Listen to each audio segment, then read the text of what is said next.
Quand la vie vous frappe, vous ne pouvez que remercier Dieu pour le fait de vous avoir épargné le pire.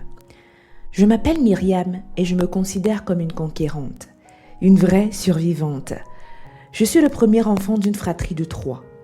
Je ne peux pas dire avec assurance que j'ai des amis d'enfance, même si j'aurais aimé en avoir. Ma vie a été meublée par des déplacements d'une ville à l'autre. Papa est fonctionnaire, ce qui veut dire qu'il peut être muté dans une autre ville en un claquement de doigts. En 2 ans, nous avons vécu dans 5 villes différentes, sans compter les mois que nous avons passés chez nos différents oncles. Avant de continuer avec l'histoire, n'oubliez pas de cliquer sur la cloche de notification afin de recevoir des notifications à chaque nouvelle vidéo postée. Merci. Mon enfance n'a pas été une expérience agréable. J'ai été souvent harcelée par des intimidateurs aux mauvaises intentions.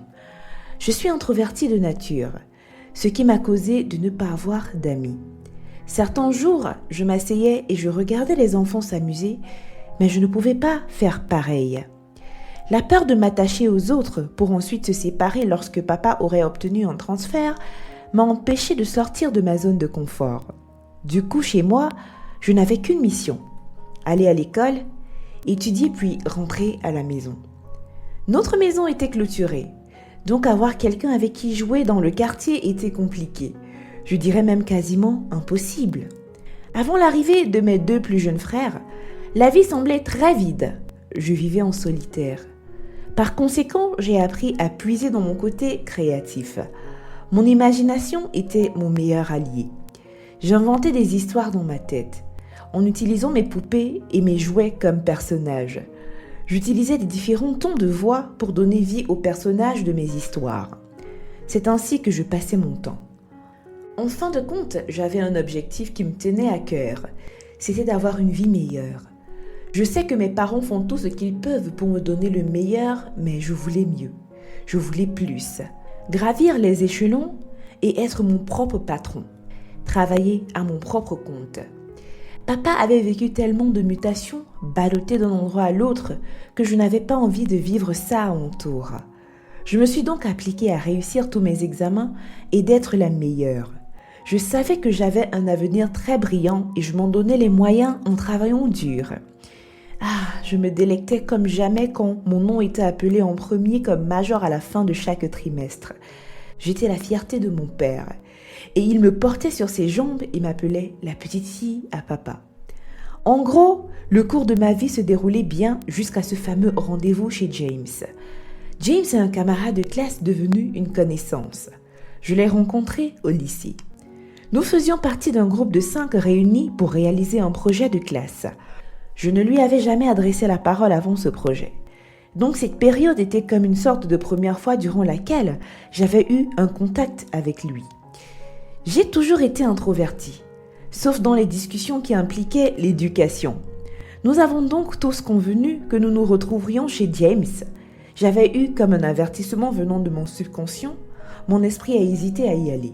Mais j'ai ignoré les signes. Ce matin-là, j'ai dit à maman que j'allais participer à un projet de classe et je suis partie avec pour destination la maison de James. Je ne connaissais pas l'endroit, alors je l'ai appelé et il m'a donné l'itinéraire. Quand je suis arrivée, j'ai vu d'autres jeunes qui ne faisaient pas partie de notre groupe. L'atmosphère était étrange, mais je suis entrée silencieusement. Je me suis contentée d'observer. À l'intérieur de la maison, il y avait comme une mini-fête de fraternité universitaire, le genre de fête que vous verrez dans les films. Des garçons et des filles vêtus de tenues légères et errant dans toute la maison avec des gobelets en plastique remplis de boissons alcoolisées. Je ne connaissais pas la pièce dans laquelle nous étions censés bosser. Alors je suis allée m'asseoir sur l'une des chaises dans un coin, puis j'ai envoyé un texto à James. « Où es-tu ? Où est tout le monde ?» Ennuyée et aussi méfiante de la scène qui se déroulait devant moi, j'ai continué à vérifier l'écran de mon téléphone en espérant obtenir une réponse de James au plus vite. Quelques minutes plus tard, il a répondu « J'arrive, je suis sortie chercher les autres. » « D'accord, j'ai répondu. De là où j'étais assise, je pouvais voir tout le monde à l'intérieur comme à l'extérieur. Toutes les portes étaient ouvertes, les fenêtres aussi. Une musique festive continuait à jouer en arrière-plan. Tu es un peu trop habillée pour la fête, chérie, je me suis entendu dire. Quand je me suis retournée pour voir qui c'était, j'ai vu un jeune homme. Je ne l'avais pas remarqué quand il était assis à côté de moi. Désolée, je ne suis pas là pour la fête. Tu as l'air un peu perdu et seul. As-tu besoin de compagnie? Non, merci. Je vais juste attendre James ici. C'était une façon pour moi de lui dire de partir, mais il est resté là, me fixant de manière gênante. Cela m'a fait peur. Puis il se pencha comme pour me murmurer quelque chose à l'oreille. Je me suis figée, mon souffle s'échappant par de courtes respirations. « Recule, Frank, elle n'est pas là pour toi. » La voix de James a retenti à la porte. Parler d'être sauvé par une voix. Cependant, cela n'a pas arrêté Frank. Il continua de se pencher tandis que je m'éloignais de lui. J'ai fini par me coincer au mur et je ne pouvais plus bouger. James fit quelques pas vers nous et l'éloigna de moi d'un geste de la main. J'ai dit « recule !» Frank a atterri d'un bruit sourd sur le sol. Cela a attiré l'attention de tout le monde. L'embarras m'a envahi. Les autres membres du groupe m'ont éloigné de la scène pour une autre pièce. Plus tard, j'ai découvert qu'elle appartenait à James. J'ai pris plusieurs inspirations pour calmer mon cœur qui battait encore la chamade. J'essayais de me remettre de ce qui venait de se passer. Désolé pour ce qui vient de se passer. Frank était juste ivre, a déclaré James lorsqu'il nous a rejoints. J'étais encore plus sous le choc et je ne savais pas quoi dire. J'ai juste haussé les épaules. En fermant la porte derrière lui, le bruit s'est estompé. Nous nous sommes mis au travail. Heureusement, c'était un cas pratique et ne nécessitait pas trop de calcul. Nous avons terminé et nous nous sommes assis pour nous détendre. C'est à ce moment que Frank frappa. « Nous n'avons pas besoin de toi ici, Frank. Tu as déjà causé suffisamment de problèmes comme ça, a déclaré James. Et mec, je ne voulais pas qu'on en arrive là. Je veux juste m'excuser personnellement auprès de Myriam. » James m'a regardé, me demandant du regard s'il pouvait laisser Frank entrer.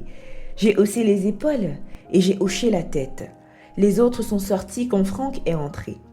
Il avait 2 gobelets en plastique à la main et m'en tendit un. J'ai hésité à le prendre.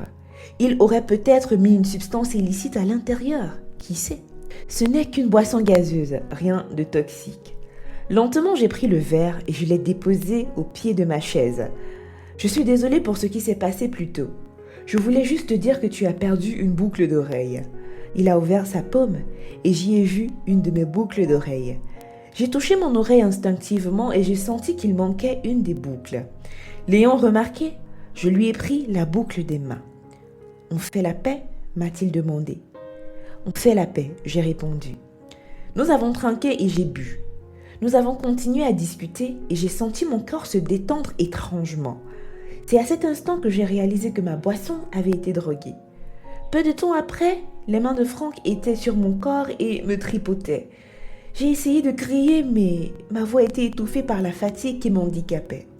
Il n'arrêtait pas de répéter des mots « Détends-toi, je vais te faire te sentir mieux ». Presque évanoui, mes mains cherchaient à s'agripper et ont attrapé une lampe de chevet. J'ai utilisé toute la force qui me restait et je l'ai frappé sur la tête de Frank. Frank est tombé sur le côté et s'est évanoui. J'ai eu du mal à me ressaisir. La pièce semblait tourner. James et les autres ont fait irruption et ont vu la tête ensanglantée de Frank sur le sol. Drogue, ma boisson, viol, moi, je balbutiai, puis je suis tombée par terre. Je me suis réveillée dans un lit d'hôpital, entourée de ma mère, de mes 2 petits frères et de James. Des tuyaux étaient reliés à mon corps. J'ai ressenti une sensation étrange dans mes membres. « Tu es à l'hôpital, chérie », me dit maman. « Où est papa ?»« Il est avec le docteur. » C'est alors que j'ai remarqué James. « Qu'est-ce qu'il fait ici ?» j'ai demandé à maman. « Je suis venue pour voir si tu allais bien. Je suis vraiment désolée pour ce qui a failli se passer. Tu n'as pas à t'inquiéter de revivre ça ou que ça arrive à une autre fille. » J'étais mortifiée. J'ai peut-être commis un meurtre quand j'ai frappé Frank à la tête. Est-il mort? Non. Il reçoit également des soins pour sa blessure à la tête. Mais il doit suivre une thérapie après ses soins à l'hôpital. Ce scénario m'a aussi donné des cauchemars du fait du traumatisme, même après ma sortie de l'hôpital. C'était difficile de m'endormir la nuit. Mais finalement, j'ai suivi une thérapie aussi et j'ai finalement récupéré, heureusement. Je mis la pédale douce sur le fait de réussir dans la vie et le fait d'avoir des énormes projets. Mes ambitions m'avaient poussé à presque me perdre mentalement au profit de mes cours. Cet acharnement pour réussir me mettait beaucoup de pression. Ces jours-ci, je me focalise uniquement sur le fait d'être reconnaissante d'être en vie, en sécurité et réellement heureuse.